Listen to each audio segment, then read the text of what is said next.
Magandang umaga. Naglalakad kami ngayon papunta sa gubat ulit sa tabi ng ilog. Kasama namin ang aming kasano. Ayan, itong si aming kasano ang pangunahin lagi namin kasama kapag may mga bagay kami hindi namin kayang gawin. Sinasamahan niya kami. At may kalabaw siya at paragos. Kuha tayo ng bulo China, uri din siya ng bambu. Parang kawayan din. Ano gawang pagkakaiba ng Chusano sa kawayan, yung bulo China na yan? Walang tinik. Walang tinik.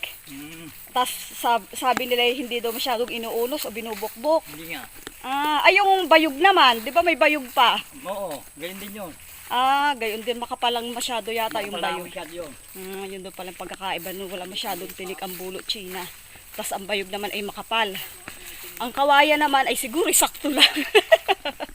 Matinig ang kawaya. Tatlo siya kasi pare-pare sa parang isang itsura. Ay mga waya ko sukurin. Ako tuloy.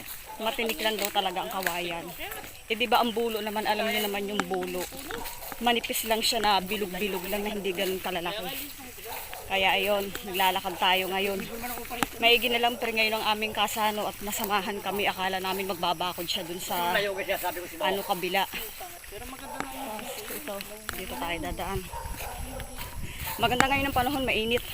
Kaya dapat kapag daw nagpuputol talaga ng mga kawayan or ng ganyan mga bulo China, dapat daw mainit, hindi dapat umuulan. Kasi kapag basa daw umuulan, madali daw bukbukin o unusin. Ano ho yan? Hindi ako hambag ng bangkwag ito.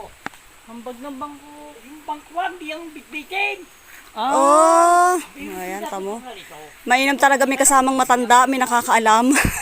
O ngayon lang namin nalaman. Ginagawa daw pala yung bag. Bag daw na bitbitin.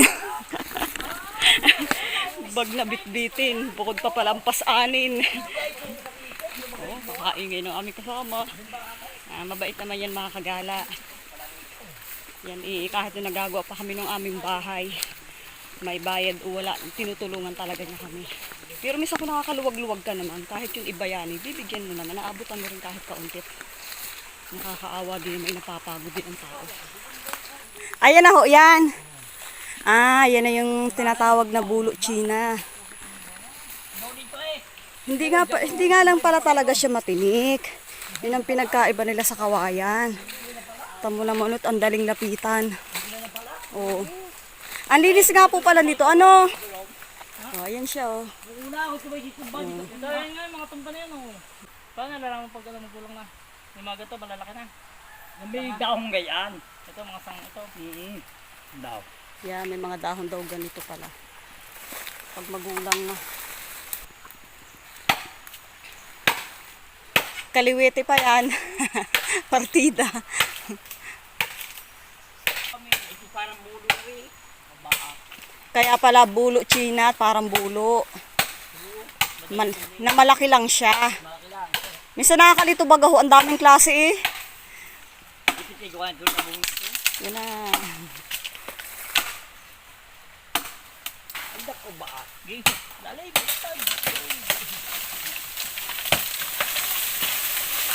Nakaisa na.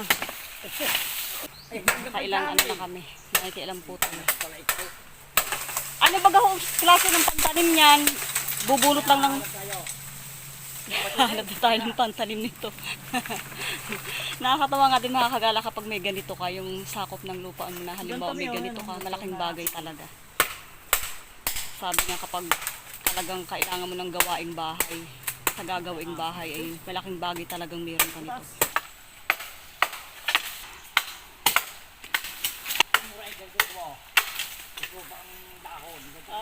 ganyan ang mura. Hindi ka dito, mayabong nga. Kawayan ganyan din. Yan din. Oo, may Taiwanak pa nga pala, ano? May Taiwanak pa ngang tinatawag. Mauna mo, dahil mabita. Madal bukbukin, sumuhin yung bukbukin na eh. Nakakatuwa dito, ano? Ang daming uri ng mga bamboo, isang itsura halos, pero magkakaiba ng mga tawag at ng mga katangay ang kayang gawin kung saan mo gustong gamitin. Sinaunang tao na rin itong kasama namin, kaya mga kabisado ninyo yung mga tawag-tawag dito sa mga uri ng mga bamboo na to. Nakakatuwa. Dito nyo lang talaga sa probinsya yun may experience. Yung akala nyo pagkawayan isang klase lang. Marami pala siya. Iisang itsura halos, magkakaiba ng mga papel. ng mga katawagan. At malalaman mo rin talagang pagkakaiba niya kapag makikita mo siya ng personal. Pero sa mga pagganitong tulad ng sinasabi ko lang sa inyo, hindi nyo ganong magigets. Kasi nga, yung itsura nga niya, iisa, pero iba-iba. Kaya talagang mas masarap na experience mo yung makita mo siya ng personal. Malalaman mo, ganito palang itsura niya, ganun pala yung ano niya, klase niya, ganun.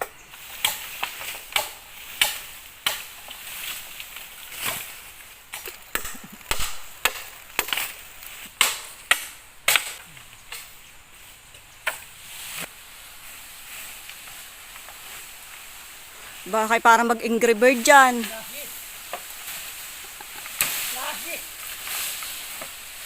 Puno, dipihit mo. Ang puno.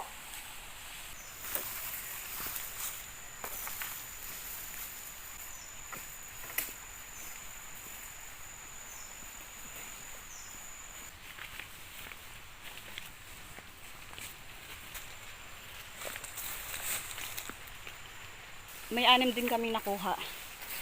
Kasi yun lang naman ang kailangan namin sa ngayon.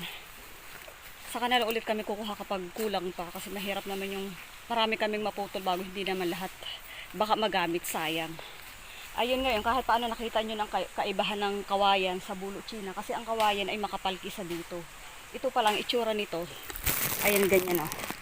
Parang bulo lang siya na malaki. Ayan o. Pero magaan din siya. Ang kawayan talaga mabigat. Ito, bulo lang na pinalaki. Kaya pala, Bulo China ang tawag sa kanya. Ayan, tingnan nyo naman, oh. Ang lalaki, no?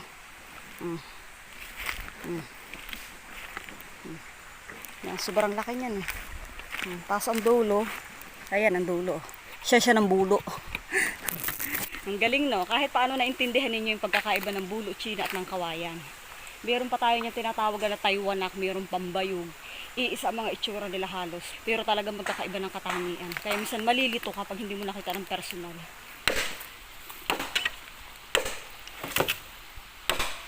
Okay, tara na, uwi na tayo.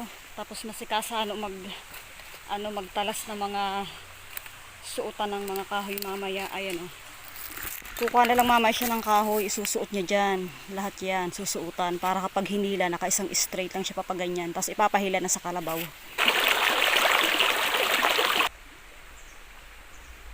Yan, maulan na hapon. Naglalakad na kami pabalik sa ilog. Si aming kasano ay hindi namin nakasama ngayon. Kasi kanina nung nakasama namin siya, akala niya wala pa siyang gawa. Akala niya bukas pa magbabakod. Yung pala ngayon na, naku po, mapapagalitan at na isama namin kanina. E pagbalik namin, sakto lang naman namin naghihintay sa kanya. Kaya hindi na namin muna siya kasama maghakot ngayon. Hahakutin namin pataas yung aming mga kinuhang Bulo China kasi nga hindi kaya ng Paragos palusong dun sa may ilog, makipot ang daan pataas. Kaya tsatsagain na namin hindi na hakot-hakutin pataas para bukas kahit may trabaho man si Kasano na lang daw bahalang maghakot. Kaya ngayon hindi po pwedeng hindi namin pupuntahan kasi nga bukas may trabaho na ulit si Tsatsagain na lang natin. Yan, unang hakot. Wait lang, bandahan.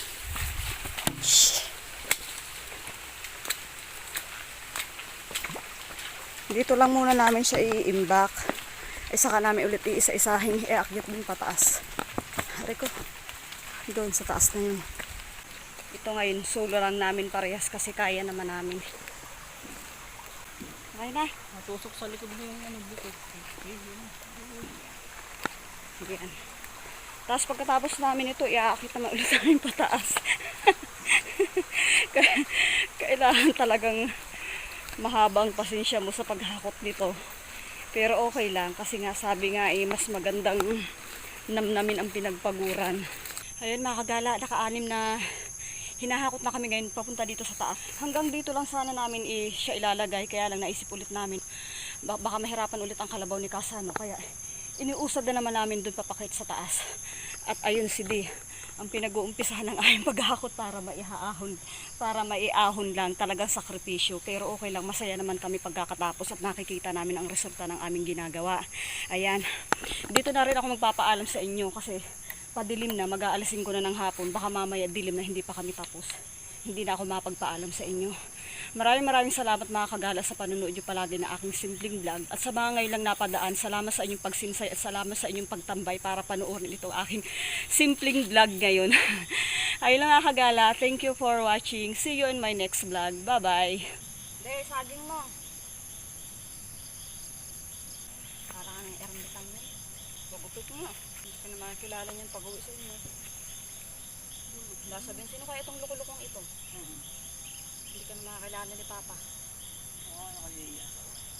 Gawa na ako ni Leia.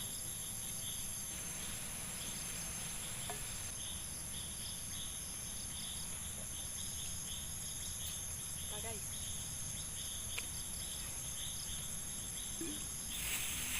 Dati hindi pa ako nagano, ang kawain lang.